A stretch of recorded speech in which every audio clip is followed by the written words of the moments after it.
সাঈদীর পক্ষে কিভাবে কথা বলে? সাঈদীর মতো একজন মহাপাপী, একজন জঘন্য যুদ্ধ অপরাধী, যারা সরকারি বা আধা সরকারি চাকরি করেন। আমার নাম বিচারপতি শামসুদ্দিন চৌধুরী মানিক।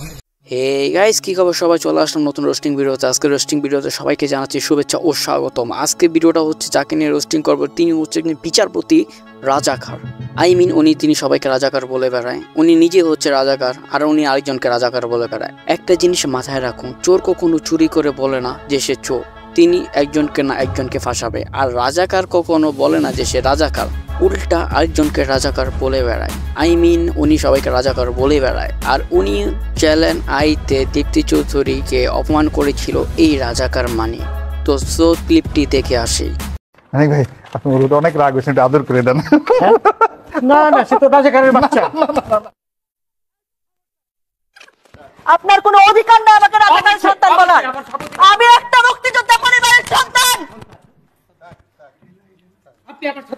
আপনার কোনো অধিকার নেই আমাকে রাজাকারের বাচ্চা বলার। 100 ভাগ আছে। আমি একটা মুক্তিযোদ্ধা পরিবারের সন্তান। আপনি রাজাকারের কথা বলেছেন।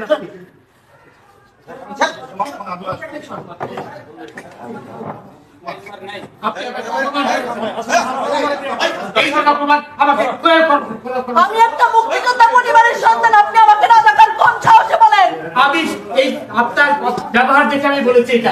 আমি একটা মুক্তিযোদ্ধা পরিবারের সন্তান। আমি একটা মুক্তিযোদ্ধা পরিবারের সন্তান। আপনি রাজাকারের সন্তান। আপনি যেভাবে কাছে অপমান করলেন, আমাকে এই ধরনের অপমান করার ক্ষমতা সাহস কেউ কোনোদিন পায়নি। আপনি ওদের পক্ষে কথা বলছেন। আমি 2-3 বার বললাম আমি দেখেছি, তাও বলে সে আপনি দেখেছেন সে আমাকে চ্যালেঞ্জ করছে। কত বড় সাহস তার! শুধু তাই নয়, তিনি যে কতটা বড় খারাপ একটু তার বিষয় জেনে আসি। ভিডিওর ব্যক্তি বাংলাদেশের সুপ্রিম কোর্টের সাবেক বিচারপতি শামসুদ্দিন চৌধুরী মানিক, যিনি বছরের পর বছর বিতর্কের কেন্দ্রবিন্দুতে ছিলেন। সম্প্রতি ভারতের সীমান্তে আটক হয়েছেন তিনি। শুক্রবার সিলেটের কানাইঘাট উপজেলার দনা সীমান্ত এলাকা থেকে তাকে আটক করে বর্ডার গার্ড বাংলাদেশ বিজিবি। পরবর্তীতে 24 আগস্ট শনিবার ফৌজদারি কার্যবিধির 54 ধারায় গ্রেফতার দেখিয়ে বিকেলে সিলেটের চিফ জুডিশিয়াল ম্যাজিস্ট্রেট আদালতে তাকে হাজির করে পুলিশ। বিচারপতি মানিকের বিতর্কিত কার্যক্রম ও মন্তব্য বহুবার আলোচনার জন্ম দিয়েছে। বৈষম্য বিরোধী ছাত্র আন্দোলনের সময় বেসরকারি টেলিভিশনের টক শোতে একজন নারী উপস্থাপকের সঙ্গে তার আক্রমণাত্মক আচরণ নেট দুনিয়ায় ব্যাপক সমালোচনার জন্ম দেয়।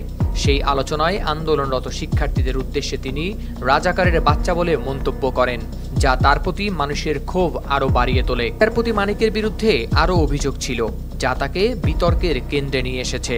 সুপ্রিম কোর্টের এক আইনজীবী দুর্নীতি দমন কমিশন দুদককে নোটিশ দেন, যেখানে মানিকের বিরুদ্ধে সরকারি বাড়ি ভাড়া পরিশোধ না করার অভিযোগ আনা হয়। বলা হয়, অবসরে যাওয়ার পরও তিনি 1 বছরের বেশি সময় ধরে গুলশানের একটি সরকারি বাড়ি দখলে রেখেছিলেন, কিন্তু বাড়ি ভাড়া, গ্যাস ও পানি বিল বাবদ 14,19,200 টাকা পরিশোধ করেননি। উনি যে অতিরিক্ত সময় এখানে বসবাস করেছেন, এজন্য সরকারি এই বাসার ভাড়া এবং পরিষেবা বিল বাবদ 14 লক্ষের বেশি টাকা উনি সরকারি বাসা ভাড়া এবং পরিষেবার বিল পরিশোধ না করে উনি সরকারি কোষাগারের অর্থ আত্মসাৎ করেছেন। তাকে সেলুট না দেয়ায় 2003 সালে তিনি ট্রাফিক পুলিশের বিরুদ্ধে আদালত অবমাননার রুল দেন। এ নিয়ে পরে পুলিশের তৎকালীন মহাপরিদর্শক শহীদুল হক বলেছিলেন, সেলুট দেওয়ার বাধ্যবাধকতা নেই। এ মন্তব্যে আদালত তাকে চাকরিচ্যুত করলে তিনি রাষ্ট্রপতির কাছে ক্ষমা প্রার্থনা করে পদ ফিরে পান। বিচারপতি মানিকের আরও কিছু বিতর্কিত কর্মকাণ্ডের মধ্যে রয়েছে 2012 সালের একটি ঘটনা, যেখানে তিনি ইকোনমি ক্লাসের টিকিট কিনেও জোর করে বিজনেস ক্লাসে বসেন এবং বিমানের কর্মকর্তাদের বিরুদ্ধে আদালত অবমাননার নোটিশ জারি করেন। পরে বিমানের তৎকালীন ব্যবস্থাপনা পরিচালক সহ 4 জন ঊর্ধ্বতন কর্মকর্তা হাইকোর্টে তার বেঞ্চে গিয়ে নিঃশর্ত ক্ষমা চান। বিচারপতি হিসেবে শামসুদ্দিন চৌধুরী মানিকের সবচেয়ে বিতর্কিত রায়গুলোর মধ্যে অন্যতম ছিল কর্নেল তাহের হত্যা মামলার রায়। এই রায়ে তিনি কর্নেল তাহেরের বিচারকে ঠান্ডা মাথার খুন হিসেবে বর্ণনা করেন এবং জিয়াউর রহমানকে ঠান্ডা মাথার খুনি হিসেবে উল্লেখ করেন। এই মন্তব্য তাকে প্রচণ্ড সমালোচনার মুখে ফেলে। খুনি জিয়াউর রহমান, যার নাম উচ্চারণ করতে আমার ঘৃণা বোধ হয়, যে বাংলাদেশ হাইকোর্ট তাকে ঠান্ডা মাথার খুনি হিসাবে রায় দিয়েছে। শামসুদ্দিন মানিকের বিতর্ক এখানেই শেষ হয়নি। 2012 সালে তৎকালীন সংসদ স্পিকার আব্দুল হামিদের বিরুদ্ধে আদালতে বসে তিনি নজিরবিহীন সমালোচনা করেন, যা সংসদে ব্যাপক প্রতিক্রিয়া সৃষ্টি করে। সংসদ সদস্যরা তাকে স্যাডিস্ট হিসেবে বর্ণনা করেন এবং সুপ্রিম জুডিশিয়াল কাউন্সিল গঠন করে তাকে অপসারণের প্রস্তাব দেন। তবে সেই সময় কোনো কার্যকর পদক্ষেপ নেওয়া হয়নি। আমরা বিচারপতিদেরকে শ্রদ্ধা জানাই, আমরা সম্মান করি, কিন্তু যারা স্যাডিস্ট, যারা অপরকে কষ্ট দিয়ে মজা পায়, যারা তাদেরকে আমরা ঘৃণা করি।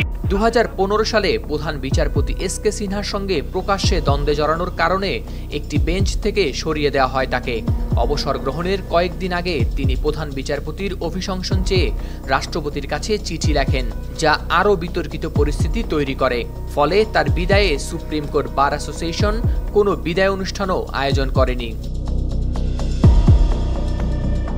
মানিকের দ্বৈত নাগরিকত্ব বিষয়টিও বিতর্কের সৃষ্টি করেছে। তিনি বাংলাদেশ ও ব্রিটেন উভয় দেশের নাগরিক, এমনকি তিনি বিদেশে থেকে মুক্তিযুদ্ধ করেছেন দাবি করায় ব্যাপক বিতর্কের জন্ম দেয়। 2012 ও 2015 সালে লন্ডনে তার উপর হামলার ঘটনাও ছিল আলোচিত। সবকিছু আছে, কিন্তু একটা জিনিস উল্লেখ নাই। আমাদের আল্লামা দেলোয়ার হোসেন সাঈদী, আমাদের প্রাণপ্রিয় হুজুর, উনি কিন্তু ফাঁসির রায় দিয়েছিল। আজ দেখেন তার কত করুণ অবস্থা। আর উনি আমার রোস্টিংটা দেখে নেই। বাই চান্স ওই রোস্টিং ভিডিওটা যদি আমার দেখতো, বাই চান্স আমারও নয় কি মনে হয়তো হাইকোর্টে দেখতো, ও একটা ও হচ্ছে রাজাকার, ওর তো বেঁচে থাকার কোনো অধিকারই নাই।